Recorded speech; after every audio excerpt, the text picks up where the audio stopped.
Good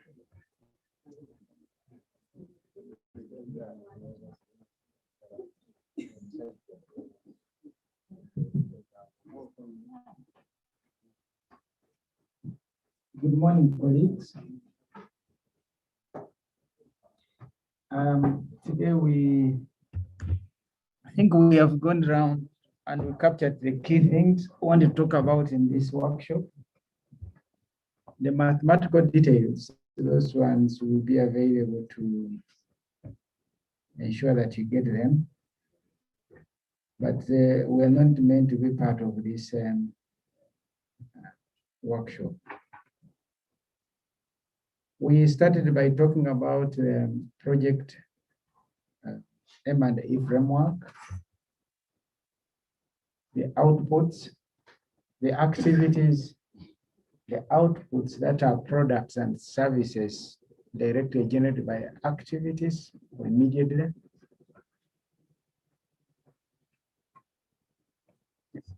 That can be me.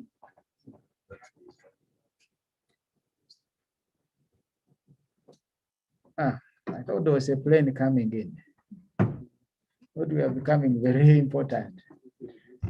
Okay, so I was saying when we started, the idea was to think through the activities leading to the outputs and the utilization of outputs leading to outcomes that can be immediate, they can be long term.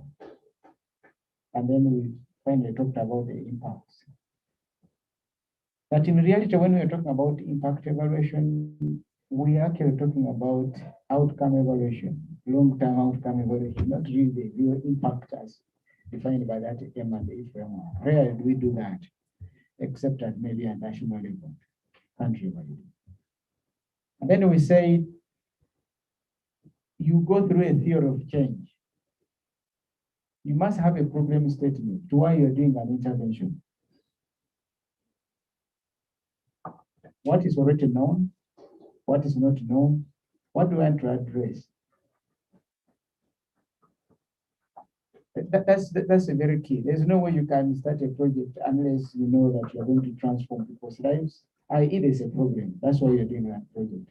So that's the idea, that before you implement a project, there should be a real need that you need to implement those activities. And then we say, okay, you have identified a problem.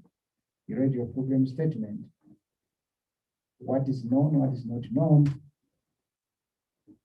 Then, what do you want to achieve? That's very key. In a given community, let's think about one of the projects we're going to talk about. What we talked about was agriculture cluster development program. There's an issue of income. There's an issue of productivity. Income for farmers is tied almost to markets. You cannot increase productivity and you expect the farmers to simply benefit from it. So when you say, I want to improve incomes because incomes are low, I want the 40% of the poor to actually improve. Like NDP 3 is talking about improving household incomes and people crossing poverty line. And then you have an intervention of how you want them to be transformed. And then we said last time, for most of the interventions, unless they have been trained as a population, they are theories. It's a hypothesis that if I improve their farm productivity, if I link them to the buyers or the markets, to World Food Program, to schools, to institutions, I will actually help them to improve their household incomes.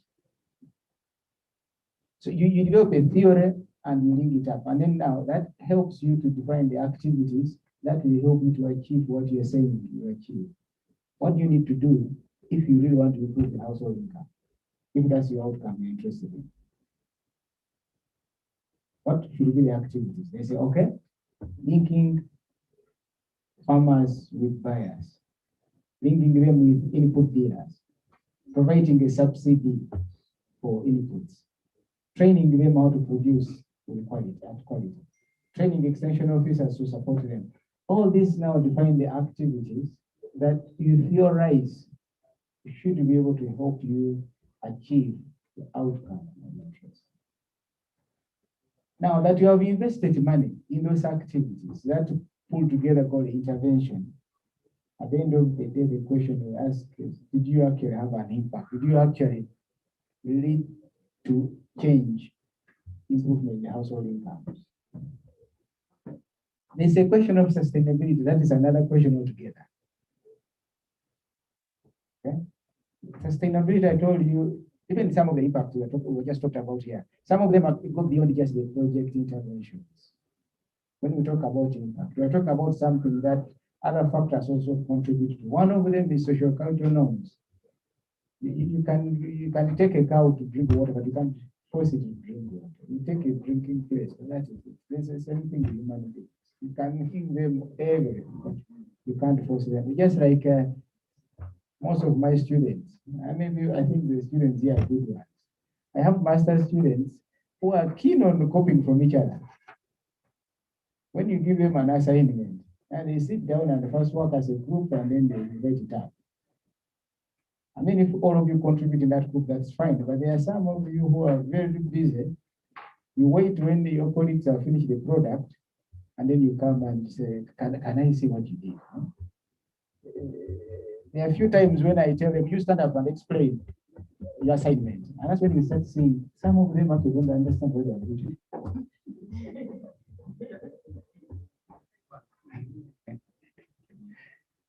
So it's like, so the theory of change, there are risks to it.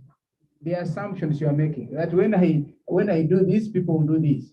Those should be clearly specified in your theory of change. That, well, this was a problem. This is what I want to achieve. These are activities that will help me to achieve it. And these are the immediate outputs of my activities. These outputs will lead to these outcomes, and these outcomes will lead to those impacts. Impact evaluation is rather to evaluate the whole process now. Then we said two things. You can do impact evaluation, the design for evaluating your project as part of the project implementation. But also sometimes you find yourself, they call you to an evaluator to join the project halfway. Or when the project has ended, close to 2 years ago, and as can we hold the impact. We say the designs we went through, we say you look at the project and can it be evaluated? If yes, what are some of the designs that we can use? We're not sure the randomization, you can't apply it, it is gone. But things like instrumental variables, difference in difference estimation, we saw last time that actually can use DHS data, demographic health surveys, 2011 and 2016 for Uganda, for example, to actually construct a counterfactor, as long as you're able to identify the communities involved in the baseline. So you go to your boss, you identify communities they sampled. If you can be able to get the communities in both the intervention arm and the control arm, you can be able to do that. But there are also other aspects that you can actually, propensity score tells us that if I can identify households that were given improved water, they have to have access to improved water, hygiene, and sanitation. I can compare the area incidence against households that struggle with access to water. And if some of you who are not familiar with that area, after so many years, people used to think access to safe clean drinking water, improved hygiene and sanitation will reduce the diarrheal diseases among the children. After some time, there is actually access to clean water, improved hygiene does not necessarily do that. The reduction, the effect is very small. Compared to the communities, what you do finally when you're getting the water is what matters. Many communities, they use a scoop, right? The water is very clean, they have boiled the water. But the scoop you use, the cup you use to scoop the water to drink, the hands are not clean, you're actually contaminating the water. That the instance of diarrhea in your household, because you have boiled the water, it's not any different from a household that have not boiled water. Why? Because even you are introducing germs in so that actually the water, the safe water chain now includes the way you manage your drinking water. You find someone has put in a pot, but it's not covered. So all those, so after some time, that's when they realize that preaching to people having boiling water actually does not reduce it. It reduces it to a certain level, but not beyond that. But all those are projects that you do after doing an evaluation. If you don't, you always make an assumption that science tells us boiling the water helps you. But boiling the water in a rural community is totally different from boiling the water when you're still in the campfire. Because finally, you have to scoop that water out and then drink it. How do you scoop it out? You actually cause more trouble. Those are some, but some of the things that when you are putting your theory of change, you need to think through how you live it out and the risks and the challenges and sort of that. Thank you. Then finally, we moved on to talk about the evaluation designs. We said they are experimental, and in experimental, we said they are classed for this the so-called randomized clinical randomized cluster trials, randomized controlled trials. The word to control this is very key. It means you have a control arm that provides the counterfactual of what would have happened to the intervention arm if there was no intervention. And then we say you randomize at individual level, or you randomize at community level, or cluster level, health facility level, school level, institutional level. They call it cluster because it's a cluster of individual units. It's very important that I repeat to the students that when we say cluster, we mean a cluster, a group of units, each of which individually is eligible. If my intervention, so for example, if I'm intervening on a health facility because I want to improve friendliness of services to the youth, the whole health facility is now a cluster. Why? Because there are many youth who come there. But if my interest was to evaluate the improvement of friendliness of services of the health facility, the story is different. The health facility is no longer a cluster. It is a unit on its own. So in the same analysis, when sometimes I think St. Kizito here yesterday probably might have not gotten far that way. That in the same trial, when you're thinking about randomizing or you're thinking about design, you have to think about a unit of analysis. Here, in the same study that very shortly we'll talk about, one of them is in the same study, health facility is a unit on its own. Okay. The question you're asking, have they the readiness to provide quality and youth-friendly services?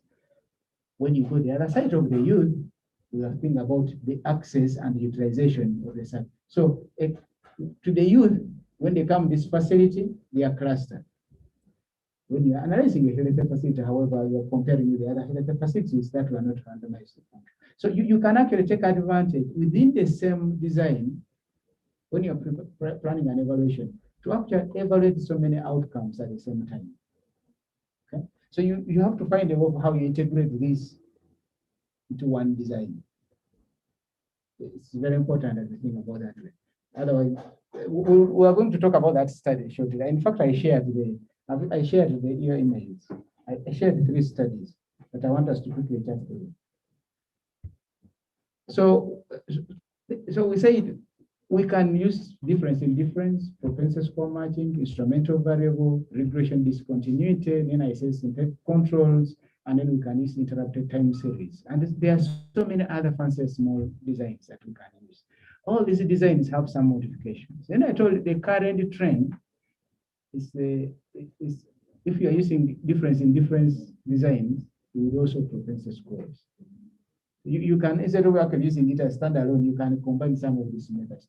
The idea is to make sure you're constructing the counterfactual precisely. Okay, so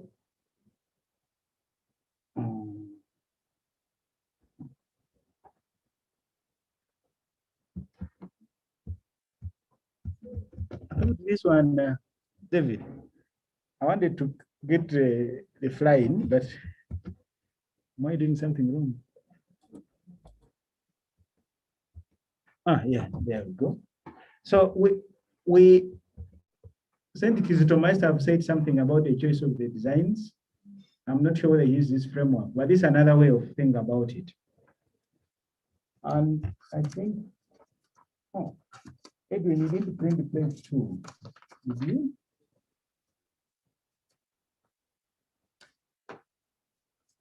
I've given in something to print for me, but I think we forgot to print page two. It was a chart. So here we say when you are selecting among the designs, this is a rough guide. This is not a rule really, but you can use the way using operational rules, i.e. the way the project is being run, to help you to choose some of the designs. For example, the project might be phased in. They start with a pilot in a few districts and they keep on scaling it up instead of running across the whole country. But sometimes it's the whole country, immediate implementation across the whole country, okay? Or across all the districts they have identified. So that's one dimension, time, the way it is phased up. The up there, excess program demand. So you want to run a project for farmers, but actually, if all the farmers are available to come to your project, you don't have money to put all of them into the study. That's what it means, excess demand, limited resources. One of the projects we're going to talk about shortly is the one where you're giving out like people write project proposals, submit it to you, and you fund them. You find yourself like the example we discussed last time about the youth in northern Uganda. You get 500 proposals, but actually you can only fund about 300. So that's what it means, limited resources, excess demand. The other one is no excess program demand. You have money, you know. Maybe it's a cheap one to implement. One of them is, for example, the road or the bridge. I mean, it is you fix it there. It doesn't matter how many people use it, because you just know I'm going to put it in Kampala and that is it. Now the second row, sorry, below that defining the demand is how you are going to select how the intervention is going to select people into the program. We say there are those ones that use a poverty line, like social protection. So when you are poor, in, otherwise out. So they use an index to define you in and out. We say agriculture cluster program, the amount of land you have, in or out. So there's some like that. There's a cutoff. So if there's a cutoff, continuous targeting, ranking off or cutoff, then we can either use a randomized assignment. Notice that they are limited resources. We said last time when they are limited resources, randomization can be thought of as a very good process. Why? Because you sit, let everyone sit and they say, you know, we have money for 300 proposals, you submitted 600. So let us have some lottery method to assign. Of course, after screening and making sure that all the 600 qualify first before you go that step. So, or you can use regression discontinuity, where you have a cutoff. Okay. Then the other column, randomization assignment or randomization promotion. So randomization promotion, last time we said that design, you only use it if, okay, everyone is offered the intervention, but not all of them take it up immediately. Then you take advantage of that to design. Okay, so there's a project, you're integrating the evaluation design into that project. The rule is the issues of equity, the issues of transparency, the issues of accountability must take precedence over the design. Because if there are 600 proposals, and then now you say you don't come up with a clear, transparent method of allocating them, this is when people get very annoyed with you and go and look for money elsewhere to actually contradict your study design. Let us prove them wrong. But when they feel it is transparent, it is a fair process, they are willing to listen. Otherwise, you create even contamination for yourself, by irritating people. Okay, then we say immediate implementation. We say it randomization assignment, because the limited resources, excess demand, or regression discontinued. And then the other column, we say we can do difference in difference with the matching. So randomization actually can go everywhere, provided it's legal, is ethical, and acceptable by the people. Provided it's transparent and people have accepted it. Okay. So when it's first in, we can have first in randomization assignment. What we mean by first in is, and then you have fully funded. If it is very possible, and they are willing to allow you to say, okay, we want to go 47 districts, and you be able to convince the implementer and say, why can't we start with the 10 districts as we learn to get experience to scale it up in the subsequent 2 years? Then what you do, the remaining districts can work as your control. Okay? As you learn, you improve. So the politics, however, sometimes can be very brutal here. After 1 year, some politicians, some MP can come and start complaining. This project is supposed to be in 47 districts. Why is it not in mine? One of the things we have failed implementing this project very well is even the capacity to implement them. You see, when you run the project across 57 districts, the minister which is overseeing the project does not have even enough staff to check what is happening. That's when everyone continue doing their things. That's the people you wanted to support you to implement, including the private sector. That's when you get professors from Makere to support you, and they don't go to the field, they send their students. But because you're too spread out, you cannot even supervise, you cannot even check what's happening. And that's when the project fails. So actually, roll out, face out, or facing, step by step, sometimes can be very useful. You learn from the first few districts, and then you scale up. I think there are so many government projects where they insist you do a pilot first in a few districts and it's scaled up, which I think is a very, very useful. But so if that is there, you take advantage of that. All along, I thought you were randomized to but now if you are, the demand is not met,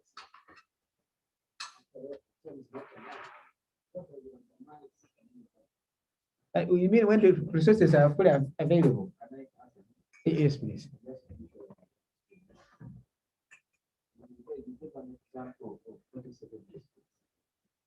Yes. The program and now because you don't have perhaps full information on how best to manage the program, you might be going for say 10 fast. Yes. Right?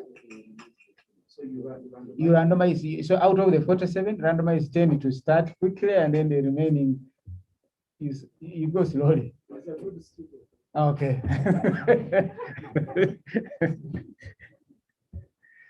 All right. And then there's where you have only regression discontinuity somewhere there, immediate implementation and fully resourced. The issue of when the project is fully resourced, when you delay it, politicians come for you. It's different from when you're an NGO, We're talking about government projects.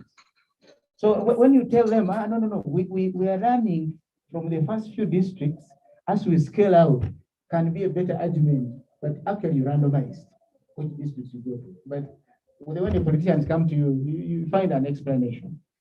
Otherwise, they say the money is there, why are you not implementing it? The funny thing is someone can even tell you we have our own people to implement. Someone can come to quarrel with you, not because you're not doing your work, but because they say, how do I benefit from this? If I pressure them to implement everywhere, I'll tell them I have some of my people to support them.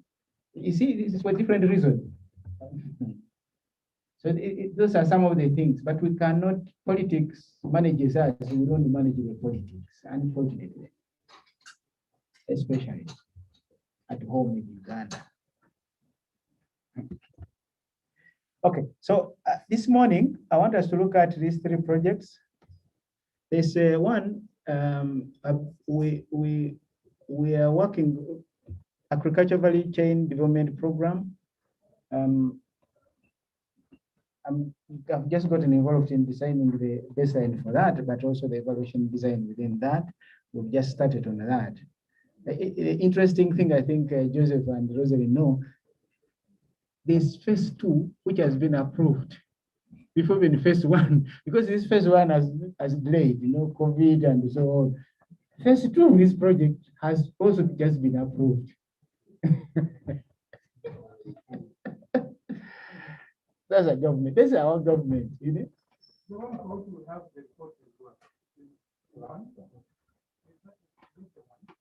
And you mean the one we have been talking about? No, that's cluster development program. This is different. This is value chain. Yeah, very many. These are government projects, yes. But this funny thing is, they were supposed to finish this one before phase 2.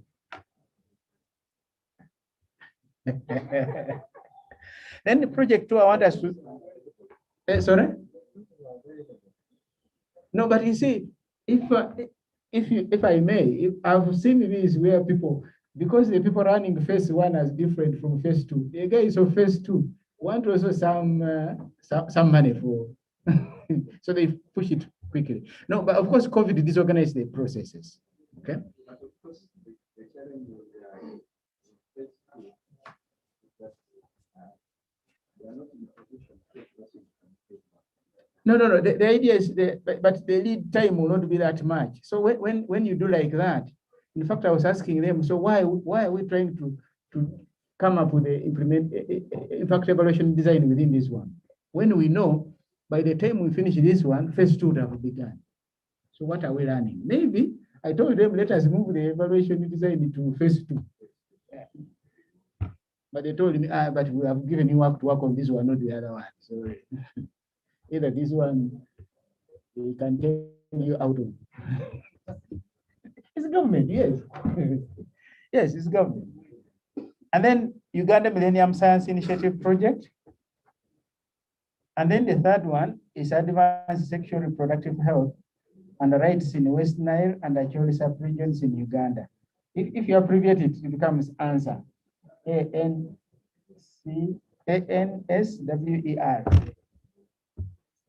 Okay. So I sent this to you. Have you seen them on the emails?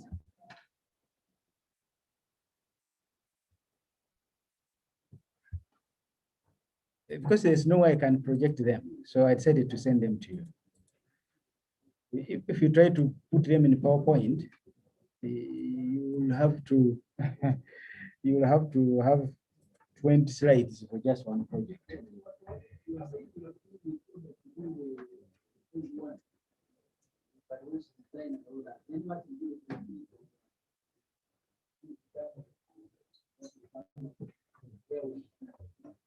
No. I said that's what I told them, that we move it to phase 2. Then he said, but we contracted you to do this one, not phase 2. I mean, you can only advise. I mean, what you can only advise what should be done, but you can't do much more than that. And then if you say I don't want to evaluate this one, then actually even the 50,000 they're supposed to pay you, you lose it up. So I've accepted to design. Behave like a Ugandan, which is unethical, but it's unfortunate. Okay, can we kindly go through this quickly together? The idea is we ask a question. Which one should we go through? Yeah, we go through this one, then you guys will go through the other two.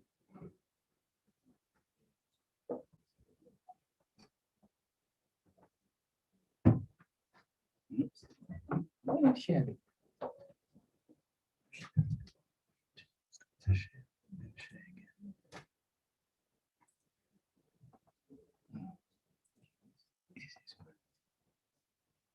Okay, all right. So here we are.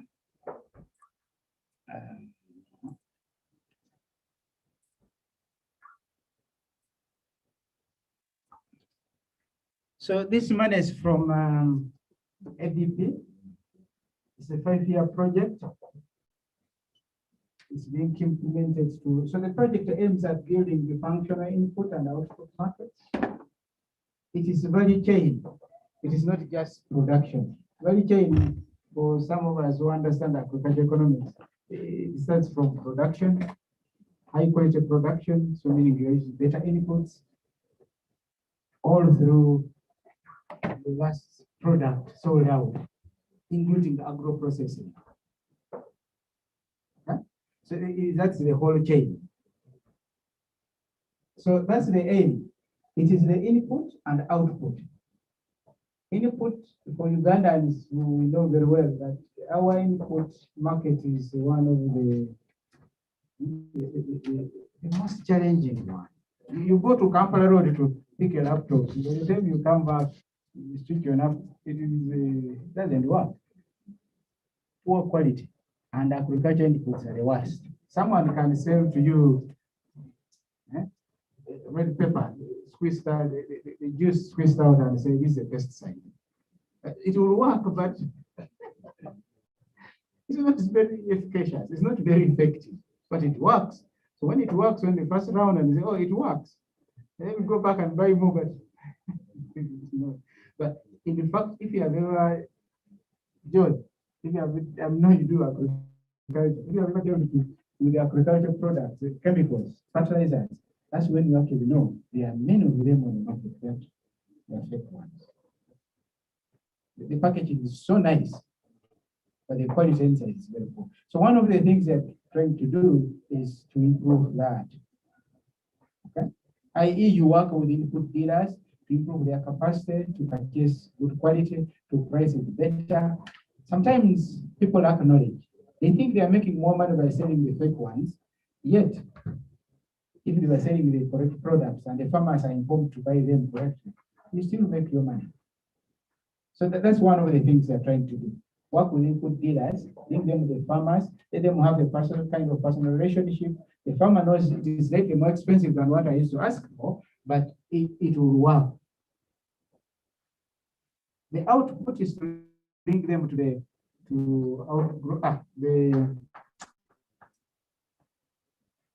they also forming farmer groups that, and then they form the apex ones that operate like cooperatives. So after your maize and rice, and you say shape the dairy, and they put it together and they sell as a group, or you can store it at the cooperative level. That's a model that maybe this country will never go back to. It's similar to coffee, but they're trying to test it out whether it can work. The impact outcome, this line here. The idea is they want to reach about 2,000 households, of which they want 52%, and the right to this part are women.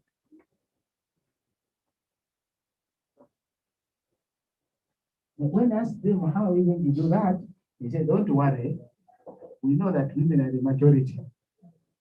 So we're not targeting individual households. Sorry, we are working through a household, but we know within a household, women will be the majority. So it's very easy to achieve this one. I think that's very clever. But okay, the idea is the women small businesses, enterprises dealing in the value chain are going to be promoted and will be supported. This is some financial support.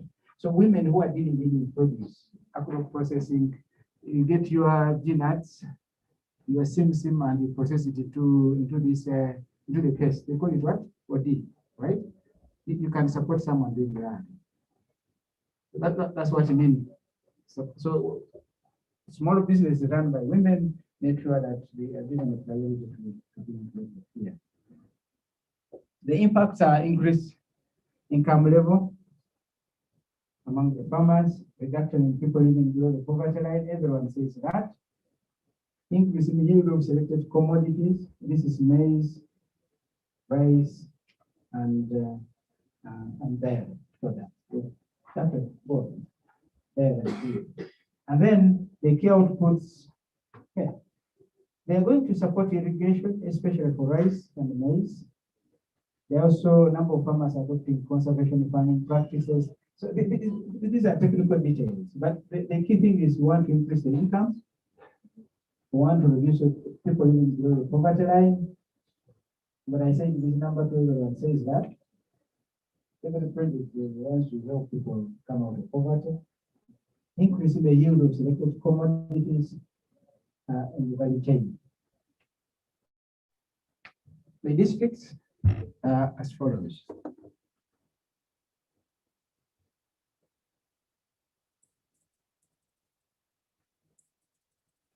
I'm sharing this just for us to.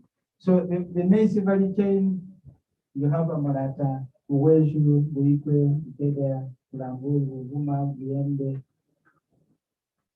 up to Wakiso. Sorry, back to Wakiso. From very far, they arranged somehow. They are not arranged, they are all over the place. Not arranged in regions, okay? Because I can see Oyam at the Soroti, Wakiso. They are arranged at the basement, not in the terms of regions. Okay. And then for rice, we have a Mulia, Kedea, Lambuli. It's very strange, you know. What I know, for example, in Oyam, I think the district has come up with a bylaw against rice growing in swamps, but maybe this is a plan B. I need to read the document again. You see, you find one arm of government saying we're going to promote rice growing in swamps. And the NEMA has said no more growing of rice in swamps.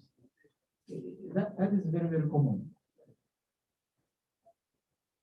Then we have dire and deep value chain in Buweshi, in Gomba, Isenji, Kabai, Ruero, all the way to back to Shema. These are the districts. Okay. So the question is, for this, suppose you are an evaluator and have been asked to join them to advise on how we're going to evaluate the impact of the project. What will you do? Which design will you suggest and why? Can we think through together? If you ask to support the project team to come up with an evaluation design, this is the impact of this project at the end of the day. What are your thoughts? What design will you use? How will you design it? Why would you choose that particular design? Can we think through together? What's the outcome variable of interest? So let us think through. What outcome will you be targeting? Which outcomes will you be targeting? How do you think we can evaluate them? I can't answer that, because if I answer that, then I will be cheating. So the idea is to throw it to you and we think through together, such that where you have not gotten the concepts very well, I can repeat them. And I must say, there's no one specific design you can use here. It's about how you make your arguments.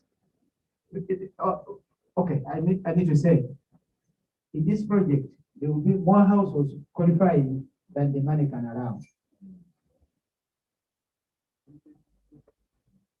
There will be more households qualifying to join than the money can allow. So, can we start thinking through together? Who is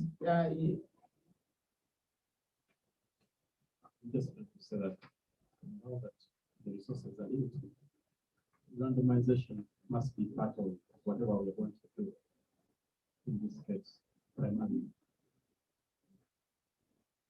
So for you are giving the piece, not the whole design. You're saying we should make sure that there's some randomization. But Sam, at what level would you randomize? Household level, community level, district level? How would you randomize? Sub-county level? Can we think through? I want us to think practically, not theoretically, please.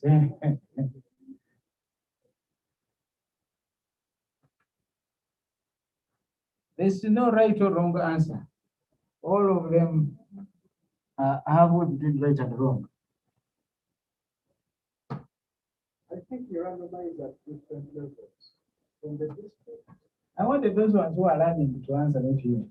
Sorry.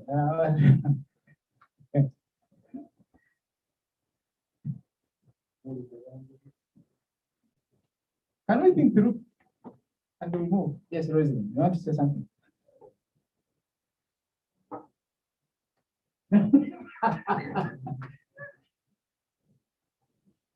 Randomize district level, then you also randomize the household level. This for different districts have household. So argument is that we should randomize at the district level, and on top of that, we should randomize at the household level.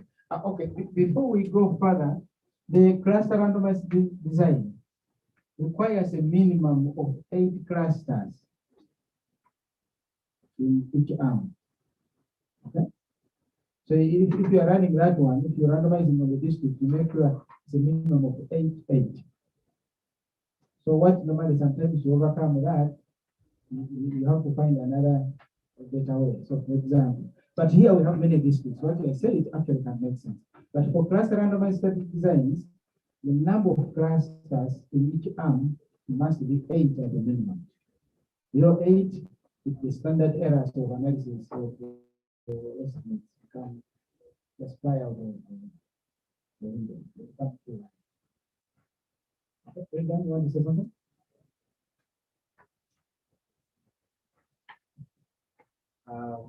Okay, to add on randomization at the district level, we could also randomize at the start, randomize the households, and then at the start, we can pick our control group, then measure those outcomes, production, get baseline values, then we follow it up. And then at the end, we also, in the same groups, measure those outcomes, get the estimates, and then we can use a difference in different estimation. So you are saying we randomize at household level? Yeah, after randomizing, after clustering the districts, we can again randomize at household level for inclusion criteria. If I get you right, you are saying we first class at district level, i.e. you are saying now, then you are saying the district to intervention or control, or you are saying we go the district. No, I would randomize the district. Also intervention, I would put it at the household level. But I randomize the district to pick those ones. Yeah, so i.e. you do a phasing where you start with some 2 districts, 8 districts, maybe participating in the first round, and then, yeah, but maybe your first argument is better, that you randomize at household level in the pilot district. Then non-pilot district become you select where household become your family.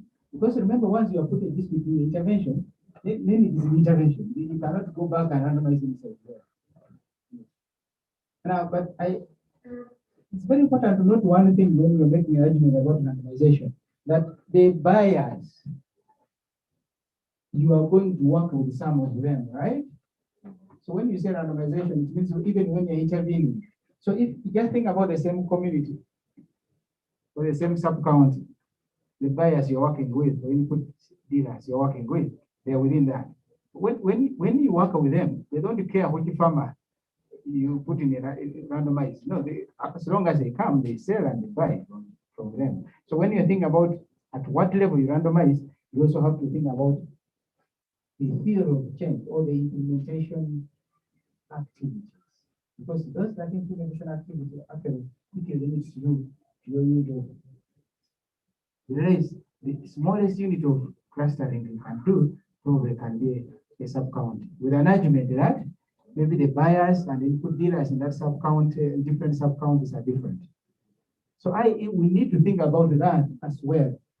The activities, the way the activities are going to be implemented, and how they can nullify our unit of randomization.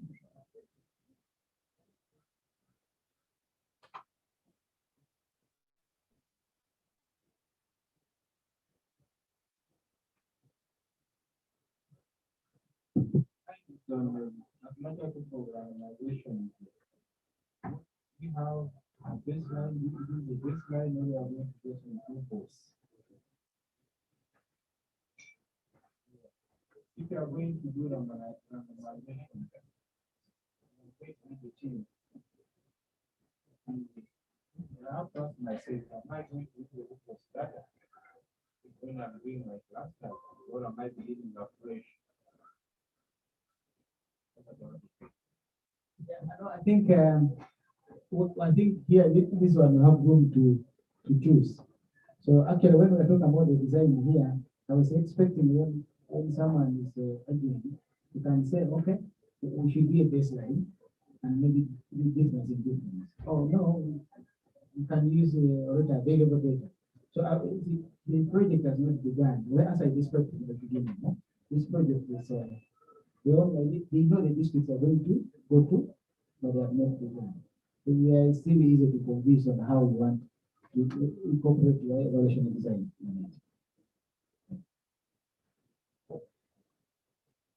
So anyway, so one of the key things we finally we suggested here is that we would as well think about sub-counties, okay, as units of randomization. Randomize at sub-county level. Then within a sub-county level, we think that you pick a few farmers to be part of the program to avoid contamination. There are chances that some of them at the boundaries of the sub-county randomize the control and intervention, but that's fine. The expectation is they will be very clear. When you're running the analysis, we are thinking that we make sure we capture whether you actually accessed the change input data, the output data. And then the idea is we can adjust for those factors using potential scores. Okay? i.e. contamination in the elections must be better. So that's one of the ways that we can think about this. But there are many other designs that someone can use. So the design I've just described is not the full randomization because there's no way you can get to identical sub-counties. So i.e. we're thinking about our difference in difference design. So we know we're randomizing, we're collecting baseline data from all the sub-county individuals in the whole sub-county. And then within that, also some sub-counties will start the intervention immediately, others will start later. So that's what they're going to do. So it's stepped. The sub-counties that will start early within our intervention, the ones that will start late within our control. But you can as well, I say, you can as well do that district level. For difference in difference estimation, it also works for you. Okay? We just opted for sub-county, but we as well do district level.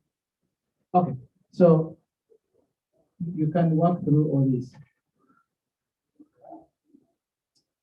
This one is slightly more challenging than this because they sell milk.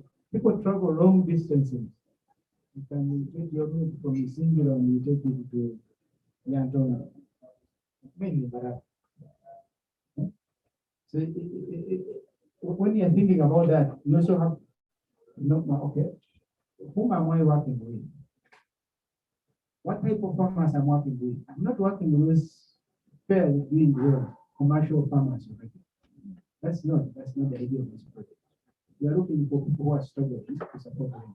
The ones who can't transport their own milk from Barara on their own and want to go in this project. As a government, I mean. Yeah, but why I brought up this example was to show you that sometimes you need to think about what's happening, what are the challenges, and also too that there are different designs you can use, especially when you are part of the project at the beginning. It's flexibility. You suggest some designs, they can tell you, no, we can't use this one. The government says we must roll out this to everyone. Okay? In the 47 districts. Then if they have said that, it means we cannot do it in places. We have to change our design. Right? And we say one of the designs that we can use is the promotional one. We are telling the farmers that I want to support you to link to input dealers, output dealers. Okay? And I want to give you some subsidy to run your farming activity. Are all of them willingly going to come and accept this? Could there be some few who might delay and we take advantage of the fact they are still making up their mind? The 2 years, and we run what we call encouragement. The encouragement randomized design works with the people who have not yet taken up the project. You get some and you randomize. You just let them be. The randomization here is rather to make sure that the two groups are similar. Then the ones you have randomized, we encourage them, either with information, non-monetary incentive, or monetary incentive. As long as that incentive does not compromise your outcome value, does not increase household income directly, or within other mechanisms, but for this one, it was acceptable that we are going to run it in phases. So it was easy to do that. But if we had refused, it means our randomization at subcount will not work, or this will not work. So we will have to look for an alternative. Okay? If encouragement design cannot work, what would we do here? Just imagine this study. One alternative thing about it, you cannot randomize anything. They want to scale. You try to see whether there are some people who are not yet taking it up, and everyone is willing and excited to take it up. You find 90% taking it up. So what would we do? What design would we use then?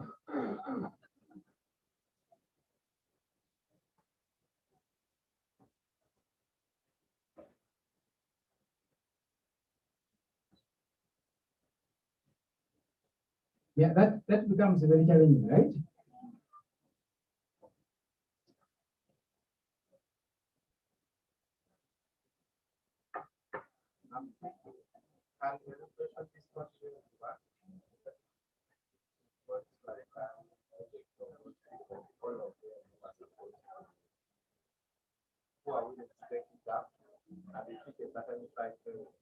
Yeah, but only that one only, yes, that will work if there was a, before you joined here, there was a cutoff.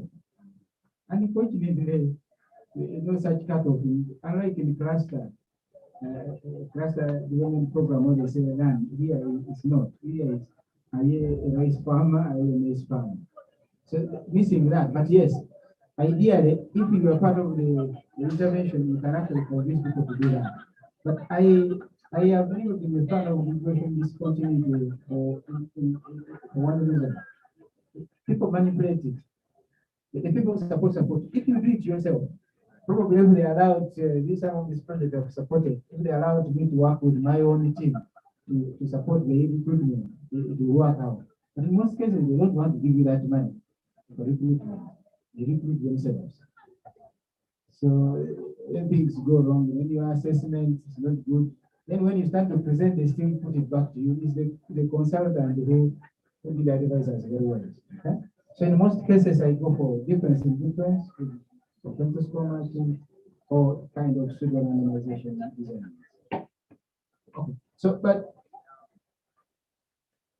I want you to think through this more if there is an alternative way of doing it. Okay. Can we look at the baseline of what used to happen in other districts? We are running in all this. Are there any districts where this program is not running, but they also have diary and feed value chain? Because they can run in all these 14 districts, but we can actually select 3 districts. And we make sure we select farmers of different diary to actually be our control. If we are here at the beginning, that design requires that you are part of this. So they have told you they want to scale out this everywhere. In fact, the third study, I'm going to show you, that's one of the things they are doing. They want to go everywhere at once. All this. So the question will be, can I have maize value chain district which is not included here? Now, so look around, but it assesses them. Wuko is there. Where is the Wuko? Where is the Then you get like Wuko, you get like what's there? Captura, the span. Then there's, no. So if Queen is there, if Buko is not there, if Factory is not there, we can actually go and explore what is happening in those two districts.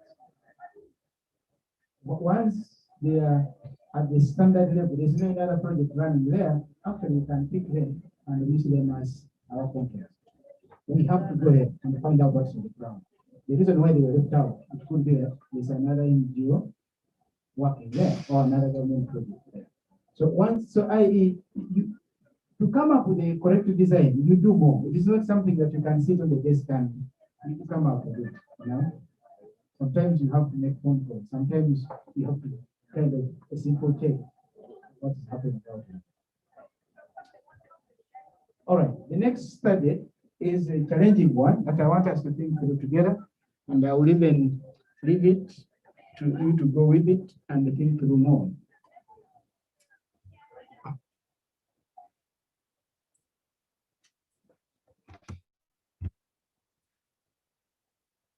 This is project number 2, Uganda Millennium Science Initiative project.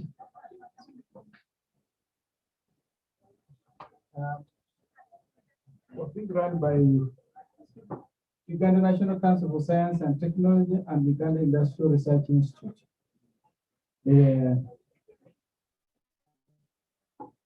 Part of the main partners.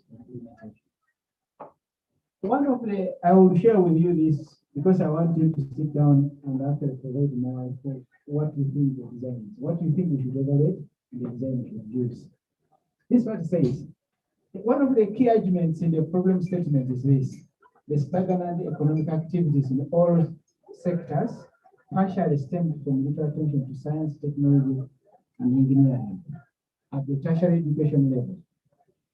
1, weak institutional capacity lacking holistic coordination and cooperation among stakeholders to lead science and technology and engineering activities exacerbated the situation. These adversely affected in particular the 3 areas in science and technology: education and research infrastructure, human resources, i.e. the capacity or the skilling component, and the quality and the quantity of research at tertiary institutions.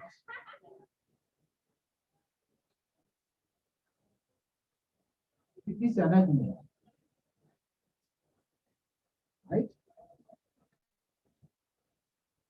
1, they are saying our stagnant economic activities because little attention to this. 2, this weak institutional capacity lacking holistic coordination and cooperation, okay, to lead these activities. 2. So 1 says we lack science and technology out there. 2 says even the little which is there is quite coordinated with cooperation. People are working in silos. This has affected 3 particular areas: education and research infrastructure. It's not there. Human resources, the capacity. The university can't teach, coordinate very well. We take Dr. Willie said last time that when they saw the mouse, it was very theoretical. It's the same thing, no? You can teach something very nice, teach you how to make a computer. But the industries in Kampala here that are assembling computers. If we cooperate, coordinate very well, we would work with them. But Makerere is always inside, working on it. So this project was supposed to really initiate that, where you work with industry and quality and the quantity of research at tertiary education. Here, one of the things there was complications in theory. Okay. I hope we have understood that idea. The second part, which is key, is project development objective. The project development objective, PDO, is for Ugandan universities and research institutes to produce more and better qualified science and engineering graduates. 1, higher quality and more relevant research. 2, and for firms that employ or that utilize. There are 2 outputs from here now, right? The first one is you produce better qualified science and engineering graduates. The second one is you produce better research, right? You're a research institution or university. Now, finally, we need the firms. outside there who utilize your well-qualified students, graduates, or your well-done research, your new innovations in technology into your productivity. Okay, I want us to understand that because the question we're going to ask ourselves is, what are we going to evaluate?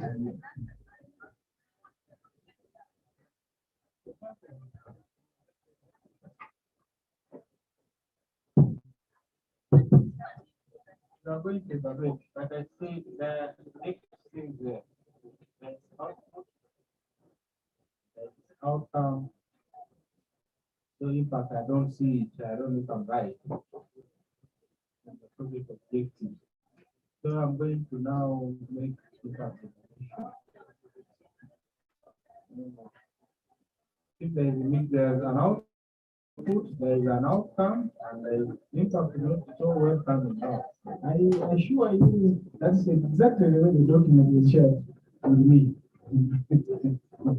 That is all that is detailed in the document. That means we ask for more detail. Okay. So, and the reason why I'm putting it here is that this is sometimes you work in someone's office, you are an evaluator, and say they want you to support them, and they give you.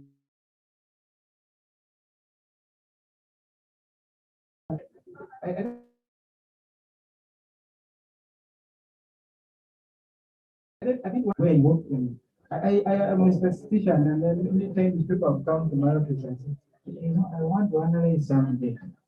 You say, what is your objective? No, I just want to run analysis. What do you really want to achieve out of the analysis? You find the person even you don't remember all the